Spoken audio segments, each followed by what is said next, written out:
The meeting hall floated in deep space, far from any star or planet. Inside the massive structure, alien beings from across the galaxy gathered around a circular table that glowed with soft blue light. Some had scales, others had fur, and a few looked like nothing humans could ever imagine. They were the Galactic Council, and today they faced a terrible problem. Ambassador Krethzan stood at the center of the room. He was tall, with 4 eyes that blinked independently and skin that shimmered like oil on water. His race, the Vorians, had been the strongest military power in the galaxy for thousands of years. He looked at the other council members and began to speak. "The Zekthar swarm is coming," he said. His voice came through a translator device that made his words understandable to everyone. "Our scouts have tracked them. They are moving toward Sector 447. Intelligence reports say they have more than 12,000 warships." The room erupted in noise. Creatures clicked, hummed, and made sounds that the translators struggled to convert. Everyone knew about the Zekthar. They were destroyers. They consumed entire worlds, leaving nothing but dead rock behind.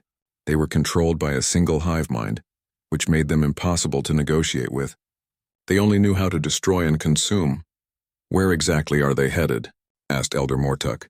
She was one of the oldest beings in the galaxy, her body so frail that machines had to hold her up. But her mind was sharp, and other council members respected her wisdom. Krethzan pulled up a holographic map that appeared above the table. A red line showed the path of the Zekthar fleet. It cut straight through a small yellow star system. "They will pass directly through the Sol system," he said. "There is a planet there called Earth by its inhabitants. The species living there is still very primitive. They barely have space travel. No shields, no energy weapons, no faster-than-light communication. They cannot defend themselves against an attack like this.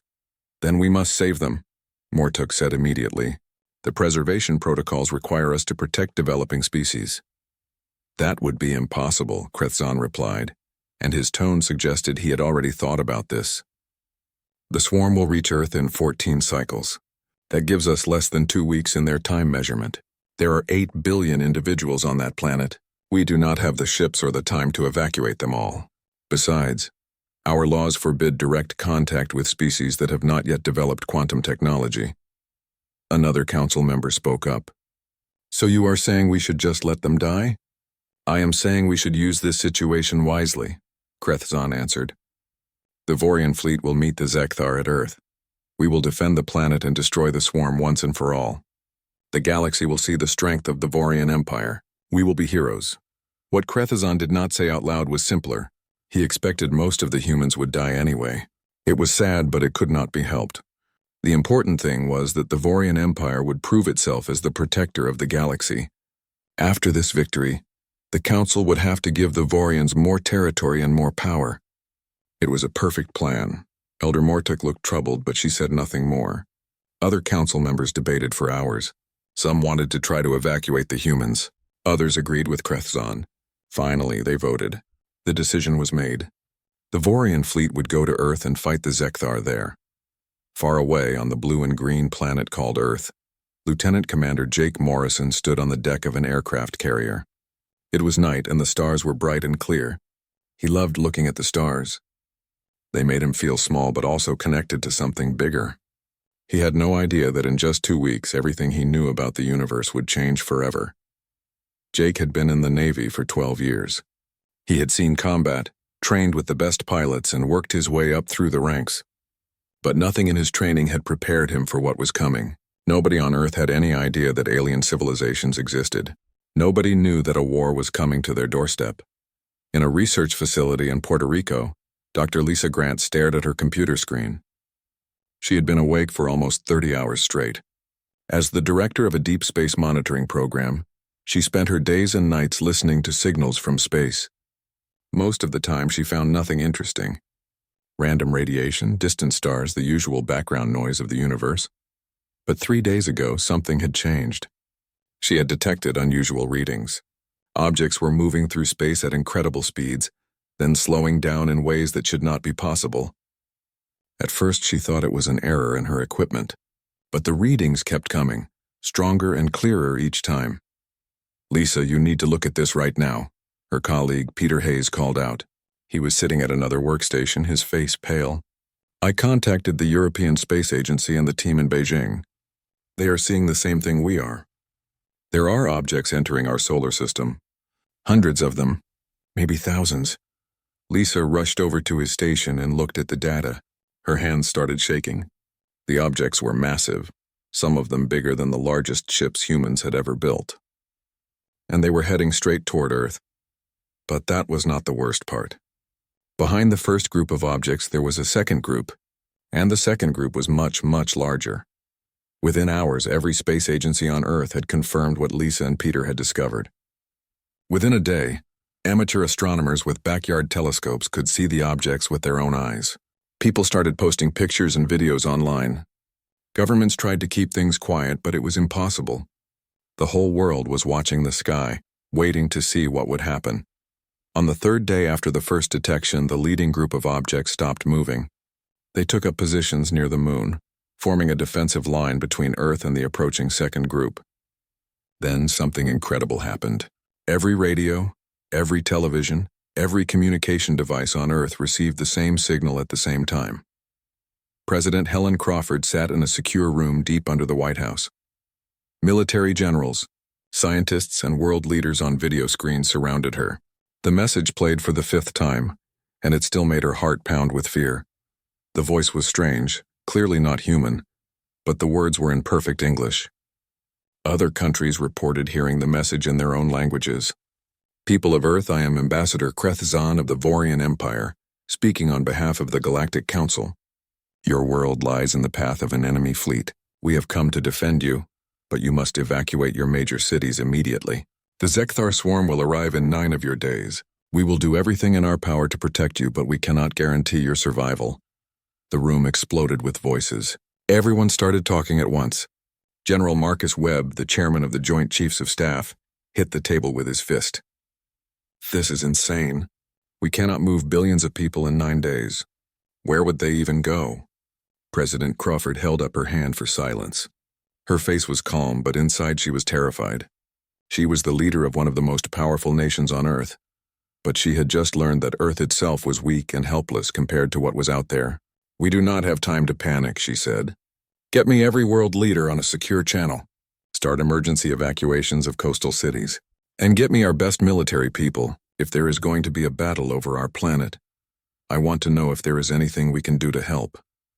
Around the world, the same conversations were happening in every language. Governments issued emergency orders. People fled from cities to the countryside. Some thought it was a hoax, but most believed what they were seeing in the sky. Those were real alien ships up there, and something terrible was coming. Jake Morrison received new orders that same evening. Every ship in the Navy was being called back to port. Crews were being reassigned to emergency duty. Jake found himself sitting in a briefing room at the Pentagon with hundreds of other confused military personnel. Nobody knew exactly what was happening, but everyone could feel that the world had changed. General Webb walked to the front of the room and looked at them all. I am going to be direct with you, he said. Aliens are real. They are in orbit around our planet right now, and in 9 days another alien force is going to attack. The first group says they will defend us, but they do not think we can help. I disagree. We are going to learn everything we can about how they fight, and we are going to find a way to contribute. I will not let humanity sit on the sidelines while others decide our fate. Jake looked at the woman sitting next to him. Captain Amy Rodriguez was an Air Force pilot with more combat hours than most people had driving hours. She looked as shocked as he felt. This is really happening, she whispered. We are not alone. No, Jake replied quietly. We are definitely not alone. High above Earth, Ambassador Krethzan watched the planet below. The humans were panicking, as he had expected. Their primitive governments were struggling to coordinate. Their military forces were scrambling around like confused insects. What could they possibly do with their chemical rockets and explosive weapons? They were so far behind the rest of the galaxy. It would be a shame when they were destroyed, but such was the nature of the universe. The strong survived and the weak perished. Still, Krethzan had to admit he felt something like respect. In just 3 days since first contact, the humans had organized massive. Focus fire on their command ships, Krethzan ordered. Disable their coordination and they will become less effective. But the Zekthar had no command ships. Every vessel was equally connected to the hive mind. Destroying one did nothing to impair the others. The battle raged on, and slowly the Vorian defensive line began to buckle. On Earth, people watched the battle in the sky with G. The next few days passed in a blur of activity and fear. Dr. Lisa Grant barely slept. She had been tracking the approaching objects that the aliens called the Zekthar Swarm, and the numbers terrified her. There were thousands of ships, each 1 kilometers long.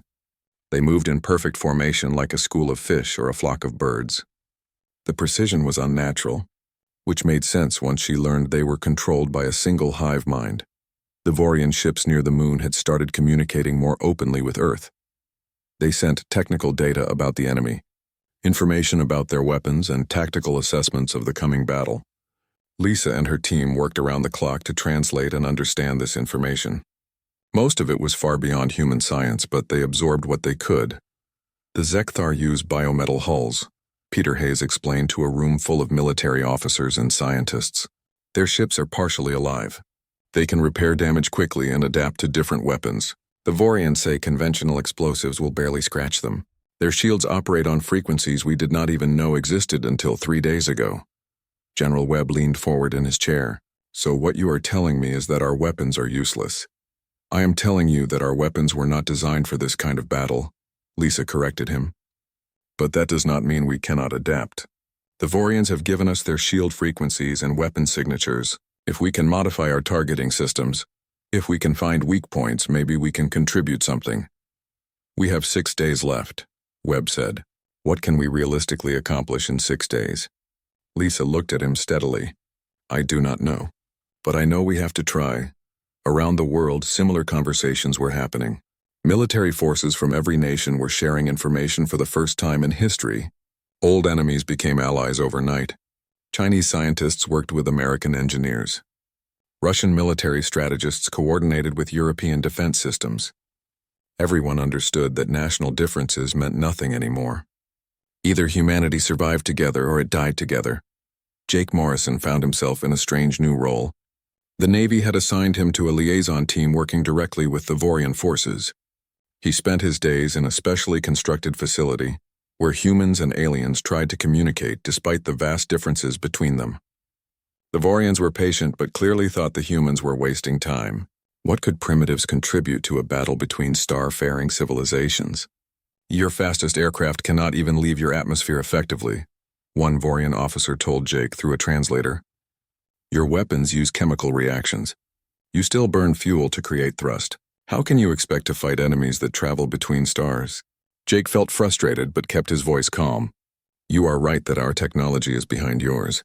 But we know our planet better than you do. We know our weapons and our tactics. And we know how to fight when we are outnumbered and outgunned. That has to count for something. The Vorian looked at him with its 4 eyes, and Jake could not read its expression. Finally it said, perhaps, we shall see. Captain Amy Rodriguez had a similar experience working with the Vorians assigned to air defense. She was one of the best fighter pilots in the world. But the aliens treated her like a child playing with toys. Their fighters moved faster than anything humans had built. Their weapons could destroy targets from distances that seemed impossible. And yet Amy noticed something interesting. The Vorians flew their ships with mathematical precision, following optimal patterns and calculated trajectories. It was effective but predictable. Do you ever deviate from your flight plans? She asked one of the Vorian pilots. Why would we? The alien responded. The computer calculates the most efficient path. To deviate would be wasteful, Amy smiled. On Earth we call that predictable. And predictable gets you killed in a dogfight. Your primitive combat philosophy is irrelevant in space warfare, the Vorian said dismissively. Amy did not argue further, but she made mental notes. The Vorians were advanced, but they were also rigid in their thinking. They had done things the same way for thousands of years. Maybe that was a weakness humans could exploit. President Crawford addressed the world on the 5th day. Every television, computer, and phone carried her message. She stood behind a podium looking tired but determined. My fellow citizens of Earth, she began, we face an unprecedented crisis. In 4 days, an enemy fleet will arrive in our solar system. An alien race called the Vorians has come to defend us, and we are grateful for their help. But we must not be passive observers of our own fate. Every nation on Earth is mobilizing. Every scientist, every soldier, every engineer. is working to find ways we can contribute to our own defense. We may be behind in technology, but we are not helpless. We are not weak. We are human, and we will fight for our home.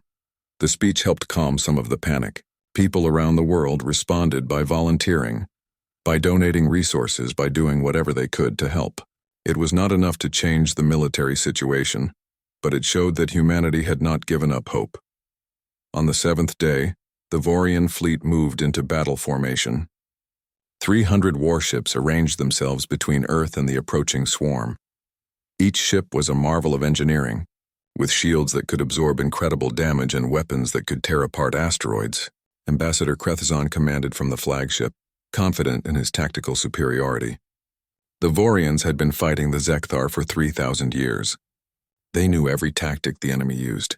This battle would be difficult, but victory was certain. On the 8th day, every human who could see the sky watched and waited. The tension was unbearable. Children stayed home from school. Businesses closed. People gathered with their families, holding each other close. Some prayed. Some cried. Some tried to stay busy to avoid thinking about what might happen, but everyone was afraid. Jake Morrison stood on a landing pad at a military base, checking his equipment for the 100th time. He had been assigned to a rescue helicopter. If any Zekthar ships made it through the Vorian defenses and attacked the surface, his job was to evacuate survivors and engage ground forces if necessary. It felt inadequate. What good was a helicopter against ships that could travel between stars? But it was something. It was better than doing nothing. Amy Rodriguez sat in the cockpit of her F-35 fighter jet, running through pre-flight checks. Her squadron had been positioned near the coast, ready to respond to any threats. She knew her missiles probably could not hurt the alien ships, but she would try anyway. Every other pilot felt the same way. They would fight with whatever they had, no matter how hopeless it seemed. Lisa Grant was in her laboratory, still analyzing data. She had been studying the shield frequencies the Vorians had provided, looking for patterns, searching for any weakness that human weapons might exploit. She had found something interesting, but it seemed too small to matter. The Zekthar shields rotated through different frequencies constantly, making them nearly impenetrable. But there were tiny gaps in the rotation, moments lasting less than 1/10 of a second where the shield strength dropped slightly. It was not much, and hitting such a narrow window would require perfect timing. She filed the information away, not sure if it would be useful. On the 9th day, the Zekthar swarm arrived. They came out of faster-than-light travel in a wave of organic metal and alien geometry. Their ships looked like insects crossed with machinery, covered in spines and ridges that seemed to move and shift. 12,000 vessels filled the space beyond the moon, so many that they blotted out the stars behind them. The sight was broadcast live on every screen on Earth, and billions of people watched in horror. There was no communication, no warning, no negotiation. The Zekthar did not think like individuals.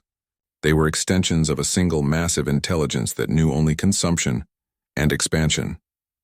They saw the Vorian fleet. They saw the planet behind it, and they attacked. The battle began with a flash of light that was visible from Earth's surface. Vorian plasma cannons opened fire. Each shot precisely aimed to inflict maximum damage. The beams of energy tore through space, striking Zekthar ships and punching holes through their biometal hulls. Explosions bloomed in the darkness like deadly flowers, but for every Zekthar ship destroyed, 3 more took its place.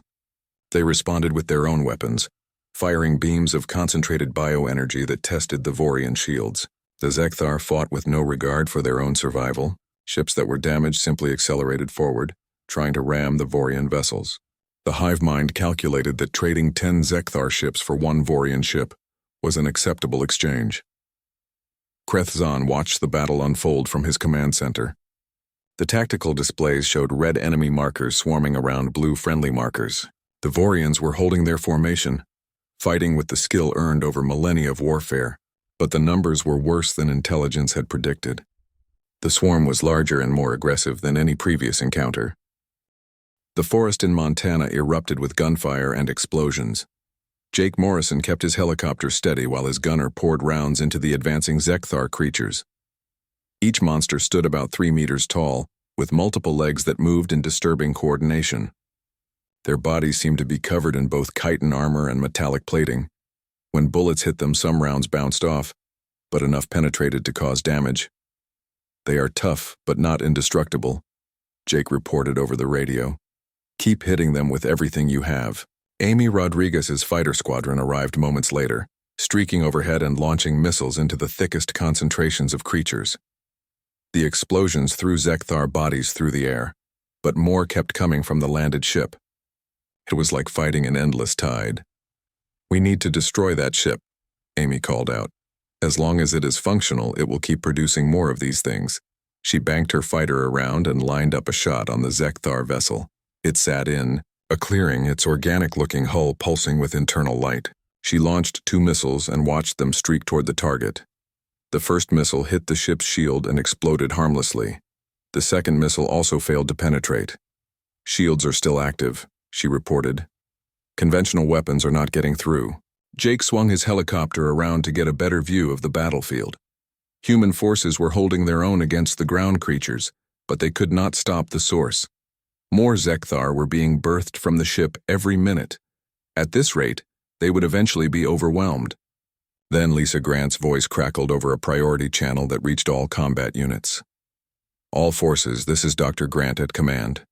I have analyzed the enemy shield frequencies. There is a weakness, but the timing must be perfect. The shields, drop-in strength for 0.03 seconds every 17.4 seconds. If you can time your attacks to hit during that window, you might be able to penetrate.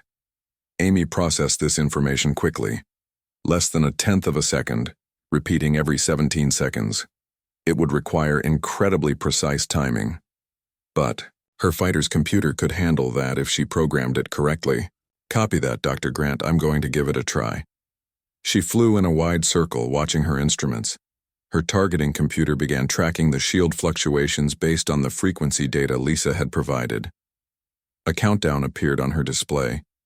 When it reached 0, she fired. The missile struck at the exact moment the shield was at its weakest. It punched through the defensive field and hit the ship's hull. The explosion was small, barely more than a dent in the massive vessel, but it proved something important. The shields could be beaten. It worked, Amy shouted into her radio. The timing works. We can hurt them. The information spread rapidly through military channels. Every unit with computer-guided weapons began attempting the same technique. It was difficult and required multiple attempts. But slowly, human forces began landing hits on the Zekthar ship in Montana. Similar efforts were underway at the landing sites in Australia and Siberia.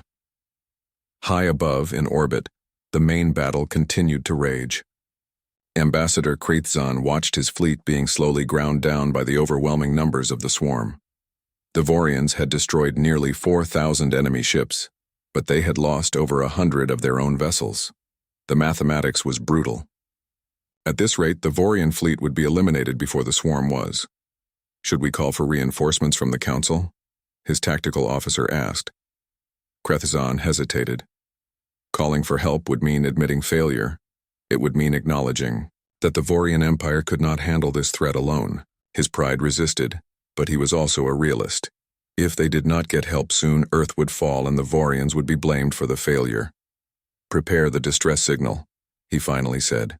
But do not send it yet. Perhaps the situation will improve. On Earth, General Webb coordinated the defense efforts from his command center. Reports flowed in from around the world. The ground battles were going better than expected. Human weapons could damage the Zekthar creatures, and the timing technique Dr. Grant had discovered was allowing them to slowly damage the landed ships. But it was taking too long. The ships were heavily armored even without their shields, and every minute meant more creatures being produced. We need heavier weapons, Webb said. What do we have that can deliver more concentrated force? An aide pulled up options on a display. Sir, we have experimental railgun systems on the USS Zumwalt and on some land-based platforms. They fire solid projectiles at extreme velocities. The kinetic energy alone might be enough to do serious damage. Webb nodded.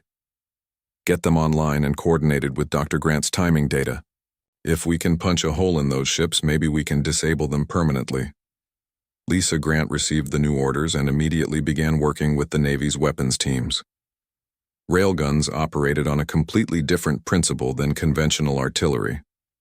They used electromagnetic force to accelerate projectiles to incredible speeds. The rounds carried no explosives, just pure momentum. If they could time the shots correctly, the impact force might be enough to overwhelm the Zekthar shields even during the brief vulnerable windows. "We need to test this quickly," Lisa told Peter Hayes. "Run the calculations again. I want to be absolutely certain about the timing." Peter's fingers flew over his keyboard. "The math checks out. If we fire a railgun round during the shield gap, the kinetic energy should be sufficient to penetrate. The question is whether our targeting computers can manage the precision required." "They will have to," Lisa replied. "We do not have any other options." The USS Zumwalt, a destroyer equipped with an experimental railgun system, moved into position off the coast. Its captain, Commander Steve Parker, had been briefed on the mission. He stood on the bridge watching his weapons officer set up the targeting solution. "This is going to be tricky," the weapons officer said. "We are trying to hit a target on the ground from a moving ship during a window that lasts less than the blink of an eye. Can you do it?" Parker asked simply. The weapons officer smiled grimly. "Give me a few practice shots and I will figure it out." The railgun fired with a distinctive crack that sounded like thunder. The tungsten rod screamed through the air at 50,000 miles per hour, leaving a trail of ionized air behind it. The first shot missed the timing window and splashed harmlessly against the Zekthar ship's shields. The second shot was closer, but still not quite right. On the third shot, everything aligned perfectly. The projectile struck during the shield gap and punched clean through the Zekthar vessel's hull. The impact was devastating. The kinetic energy released was equivalent to several tons of explosives, and the solid rod created a tunnel through the ship's internal structure. The vessel shuddered and began losing power. The creatures it had been producing stopped emerging. After a few minutes, the ship went dark and silent. "Target neutralized," Parker reported. "The railgun works." Cheers erupted in command centers around the world. For the first time since the battle began, humanity had destroyed an enemy ship using their own weapons. It was a small victory in the scope of the larger battle, but it proved something vitally important. Humans could fight back. They were not helpless. "All available railgun systems, coordinate with Dr. Grant's team and engage the remaining landed ships," General Webb ordered. "Let us show these aliens what Earth can do." Over the next hours, the two remaining Zekthar ground vessels were systematically destroyed by coordinated railgun strikes. China's experimental electromagnetic cannon took out the ship in Siberia. A land-based railgun platform in Australia finished off the third vessel. The ground-based creatures, cut off from their source, were hunted down and eliminated by conventional forces. Jake Morrison landed his helicopter at a forward base to refuel and rearm. He was exhausted but felt something like hope for the first time since the battle began. Around him, soldiers and pilots celebrated the victory over the ground forces. But everyone knew the real battle was still happening above their heads. Amy Rodriguez's fighter squadron returned to base as well. She climbed out of her cockpit and looked up at the sky. Even in daylight, she could see flashes of light from the orbital battle. The Vorians were still fighting, still dying to protect Earth. And humanity was only now beginning to contribute. "We need to do more," she said to Jake when they met in the operations center. 3 ships got through and we barely stopped them. If more break through the line, we might not be able to contain them. "Then we make sure no more get through," Jake replied. "Dr. Grant proved we can find their weaknesses. Now we need to figure out how to apply that knowledge on a larger scale." In her laboratory, Lisa was already working on exactly that problem. The railgun success had given her an idea. If kinetic weapons could defeat the shields during the vulnerable windows, then any high-velocity projectile delivered at the right moment could be effective.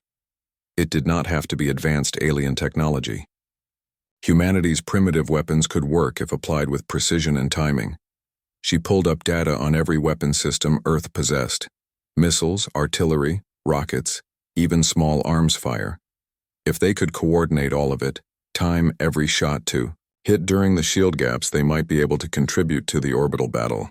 The problem was, the wave of missiles and projectiles rose from Earth like a swarm of angry insects. Launch sites across every continent fired simultaneously, their trajectories calculated by supercomputers working in coordination. Each weapon was timed to arrive at its target during the precise moment when the Zekthar shields would be at their weakest. Ambassador Krethzan watched in disbelief as the human weapons streaked toward the swarm. His tactical displays lit up with thousands of new contacts, all originating from the primitive planet below. "What are they doing?" he asked. "Their weapons cannot possibly reach this altitude with any accuracy." But even as he spoke, the first impacts occurred. A railgun round from the USS Zumwalt struck a Zekthar cruiser. At the exact moment its shields cycled to their vulnerable phase. The projectile punched through the weakened defenses and tore through the ship's core. The vessel exploded in a brilliant flash. "Impossible," Krethzan whispered. More impacts followed. Missiles from Russian installations, artillery from Chinese batteries, rockets from European platforms. Each one was precisely timed to exploit the shield weakness that Dr. Grant had discovered. Not every shot connected perfectly. Many weapons were destroyed by the shields or missed their targets entirely. But enough got through to make a difference. Within minutes, the humans had destroyed 50 Zekthar ships, then 100. The swarm, operating on its hive mind intelligence, suddenly recognized a new threat. It began diverting vessels to attack Earth's surface installations, trying to eliminate the source of this unexpected resistance. That was exactly what General Webb had been hoping for. "They are taking the bait," he said with grim satisfaction. "All defensive batteries prepare for incoming. Show them what happens when they get close to Earth." The Zekthar ships descended into the atmosphere, entering the range where Earth's weapons were most effective. Fighter squadrons that had been waiting in reserve launched to intercept. Amy Rodriguez led her squadron into battle. Her targeting computer synchronized with the global timing network Lisa had created. She locked onto a Zekthar destroyer and waited for the signal. When her display flashed green, she fired. Her missile hit during the shield gap and crippled the enemy ship's propulsion system. The vessel spiraled out of control and crashed into the ocean. Around her, other pilots achieved similar results. The sky filled with contrails, explosions, and falling debris. Jake Morrison's helicopter was back in the air, providing support for ground-based anti-aircraft batteries. He watched in awe as the coordinated human defense tore apart the Zekthar ships that dared to enter the atmosphere. It was working. Against all odds, humanity was holding its own. On the Vorian flagship, Krethzan's tactical officer provided an update. "Sir, the Zekthar are shifting their focus to the planet's surface. This is giving our fleet room to regroup and counterattack." Krethzan saw the opportunity immediately. The humans had done something he had not thought possible. They had forced the swarm to divide its attention. "All ships, reform defensive line. Focus on the vessels still engaged with us. Do not let them reach the planet." The Vorian fleet pressed forward with renewed energy. Their plasma cannons cut through Zekthar vessels that were now trying to break away and attack Earth. The tide of battle was shifting, slowly but surely. In her laboratory, Lisa Grant monitored the global weapons network. Her system showed thousands of data points, each one representing a weapons platform somewhere on Earth. The coordination was holding, but it was fragile. Any major disruption could cause the whole thing to collapse. She barely dared to breathe as she watched the numbers scroll across her screens. Peter Hayes burst into the room. "Lisa, we have a problem. The Zekthar are adapting. Their shields are starting to randomize the vulnerable windows. The timing is becoming less predictable." Lisa felt her heart sink. Of course the hive mind would adapt. That was its greatest strength. "How much time do we have before the timing becomes too random to predict?" "Maybe an hour," Peter replied. "After that, our hit rate will drop dramatically," Lisa thought quickly. They needed to do as much damage as possible in the next hour, before their advantage disappeared. "Send a priority message to all units. Maximum rate of fire for the next 60 minutes. Use everything we have. After that, we are going to need a new strategy." Around the world, military forces received the order and complied. Launch sites that had been pacing their fire to conserve ammunition now unleashed everything at once. The rate of fire tripled, then quadrupled. The sky above Earth became a storm of fire and metal. The Zekthar swarm reeled under the combined assault from the Vorians above and the humans below. In 30 minutes, humanity destroyed another 300 enemy ships. The hive mind calculated and recalculated, trying to find a solution to this unexpected problem. These primitives should not have been able to fight back at all, yet they were inflicting serious losses. Then the hour passed, and just as Peter had predicted, the shield timing became too random. Human weapons started bouncing off the Zekthar defenses again. The kill rate dropped sharply. The swarm recognized this change and pressed forward once more, regaining the initiative. "We are back to square one," General Webb said grimly. "Dr. Grant, please tell me you have another miracle ready." Lisa was already working on it, but the truth was she did not know if there was another exploit to find. The Zekthar were adaptive. Every weakness humanity discovered would be patched quickly. They needed something different, something the enemy could not simply adjust to counter. Amy Rodriguez landed her fighter for refueling and rearming. She had shot down 4 enemy vessels during the coordinated assault, but now her missiles were splashing harmlessly against restored shields.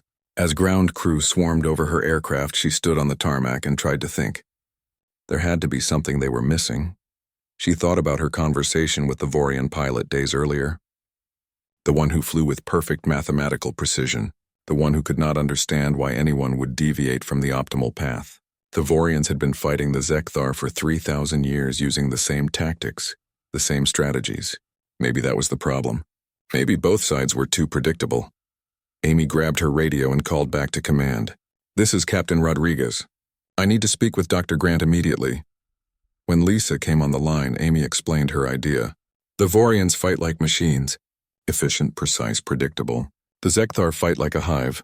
Coordinated but following set patterns. What if we fight like humans? Chaotic, unpredictable, creative. What if we stop trying to match their technology and instead use tactics they cannot anticipate?"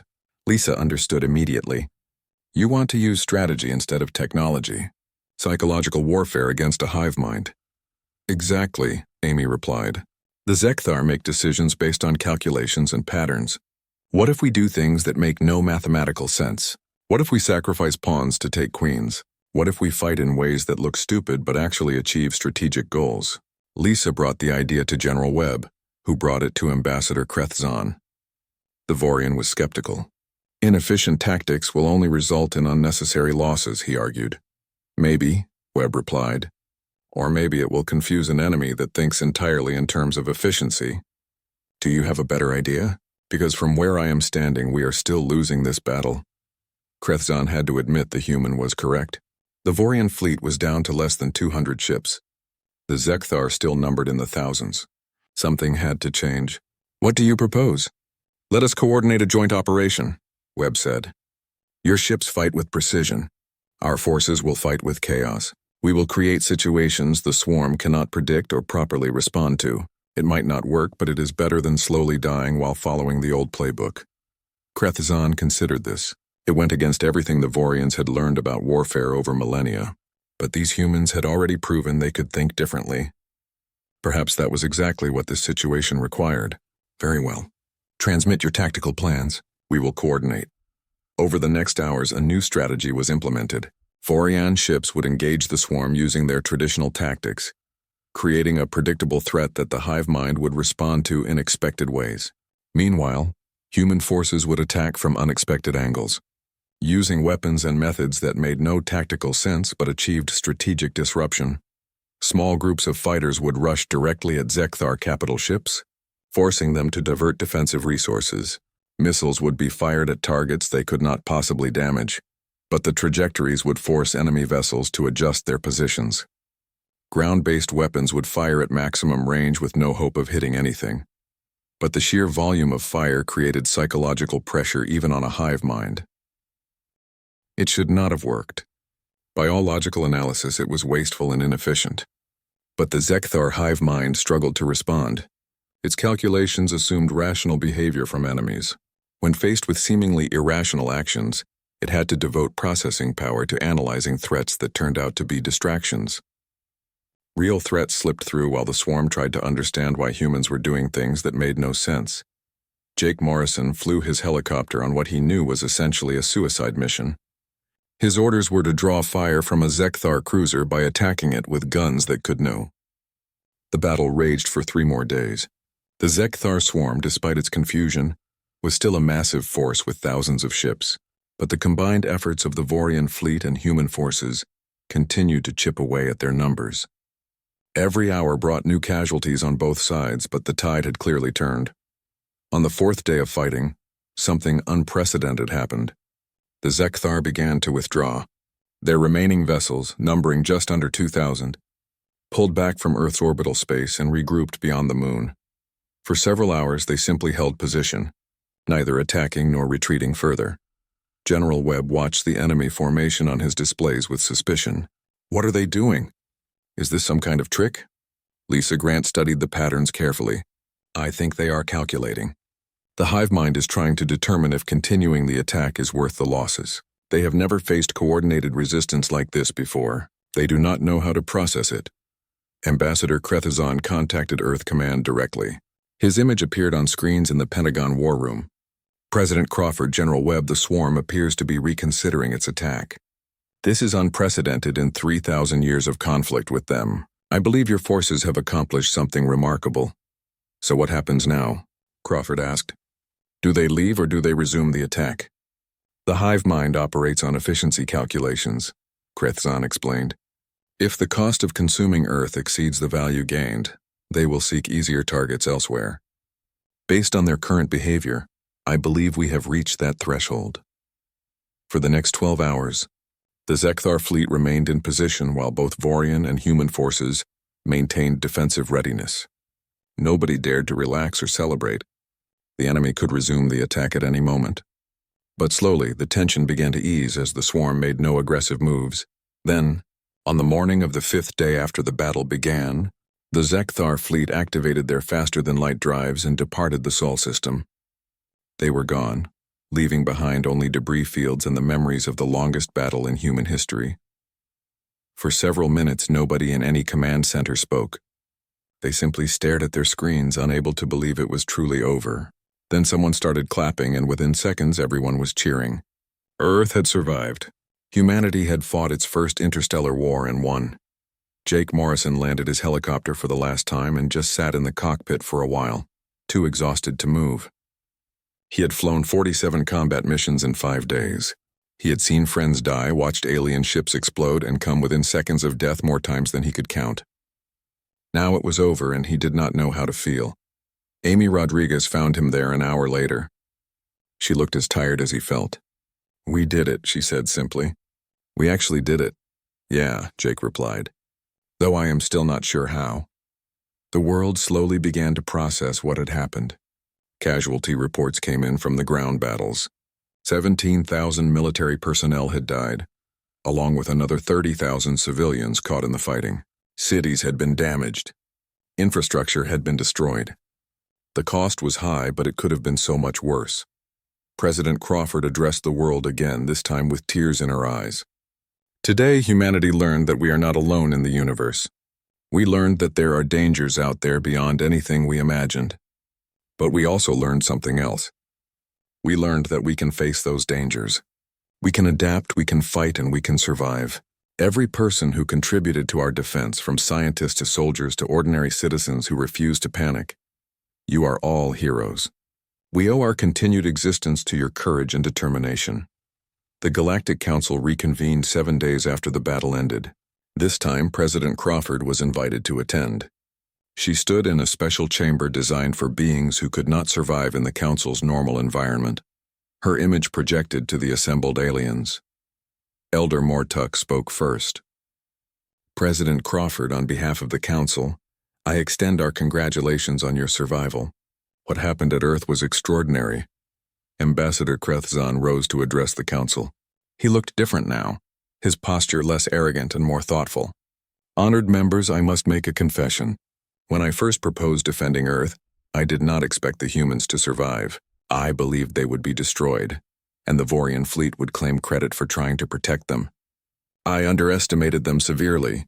He paused, his 4 eyes scanning the Council chamber. The humans possess technology that is thousands of years behind ours. Their fastest ships cannot even leave their own atmosphere effectively. And yet they analyzed our enemy's defenses within days and found vulnerabilities we had missed in millennia. They coordinated their entire planet's military forces with a precision that would challenge most spacefaring civilizations. And perhaps most impressively, they fought with a creativity and unpredictability that confused a hive mind that has consumed hundreds of worlds. Another council member spoke up. Are you saying these primitives are dangerous to us? I am saying they are remarkable, Krethazon replied. Their lack of advanced technology forced them to think differently. They could not match the Zekthar in firepower, so they found other ways to fight. They used strategy, timing, coordination, and innovation. They adapted in real time to a threat they had never imagined existed. That kind of flexibility is rare in the galaxy. President Crawford took the opportunity to speak. Members of the Council, we understand that we have much to learn about the galaxy. We are newcomers here, and we respect the experience and wisdom of older civilizations. But we hope you will respect what we bring to the table as well. We may not have your technology, but we have our own strengths. We would like to join the galactic community, not as charity cases or protected primitives, but as equals who can contribute. The debate that followed lasted for hours. Some council members argued that humans were too unpredictable and potentially aggressive. Others pointed out that humanity had just helped defeat the greatest threat the galaxy had faced in recent memory. Finally, Elder Mortuk called for a vote. The question before this council is whether to grant humanity provisional membership and access to quantum-level technology, despite their current technological limitations. All those in favor? The vote was close, but it passed. Humanity was officially recognized as a member of the Galactic Council. The restrictions on contact were lifted. Earth would have access to alien technology, trade agreements, and protection under galactic law. 3 months later, construction began on Earth's first quantum-capable starship. The vessel was designed using both human and Vorian engineering principles. It would not be the most powerful ship in the galaxy, but it would be fast, efficient, and uniquely human in its approach to problem-solving. Jake Morrison and Amy Rodriguez were both selected to be part of the first crew. They trained alongside astronauts from every nation, learning to operate systems that would have seemed like magic just a year earlier. The mission would be simple: travel to the Galactic Council's headquarters and represent Earth as official ambassadors. Dr. Lisa Grant chose to remain on Earth, where she founded the Institute for Xenoscience. Her work analyzing the Zekthar shields had made her famous across multiple worlds. Alien scientists regularly visited Earth to collaborate with her, and she traveled to other planets to learn from them. The knowledge exchange was transforming human science at a pace nobody had imagined possible. General Webb retired from military service and took a position as Earth's Minister of Planetary Defense. His first act was to establish a unified global defense network that would ensure humanity never again faced an existential threat unprepared. The nations of Earth, having learned the value of cooperation during the crisis, maintained their unprecedented level of coordination. President Crawford's approval ratings were the highest in recorded history. She used her political capital to push through reforms that strengthened international cooperation and accelerated technological development. Under her leadership, Earth began transforming from a divided world into a truly unified civilization. Ambassador Krethazan visited Earth 6 months after the battle. He walked the streets of New York City, surrounded by curious humans who wanted to see an alien up close. He visited memorials to the fallen, met with scientists and military leaders, and tried to understand what made these strange beings so resilient. On his last day, he had a private meeting with President Crawford. "I have been thinking about your species," he told her. "The Vorian Empire has existed for over 10,000 years. We have the most advanced military in the galaxy, and yet, you primitives taught us lessons in a few days that we had not learned in millennia. How is that possible?" Crawford smiled. "Maybe it is because we are primitives. We do not have the luxury of relying on superior technology. We have to be creative. We have to adapt. We have to work together or we die. Those lessons are burned into our history. Every civilization on Earth learned them through centuries of struggle and conflict. You think your primitive state is actually an advantage?" Krethson asked. "In some ways, yes," Crawford replied. "You have ships that can cross the galaxy in days. We barely made it to our own moon before you arrived, but we know how to solve problems with limited resources. We know how to innovate,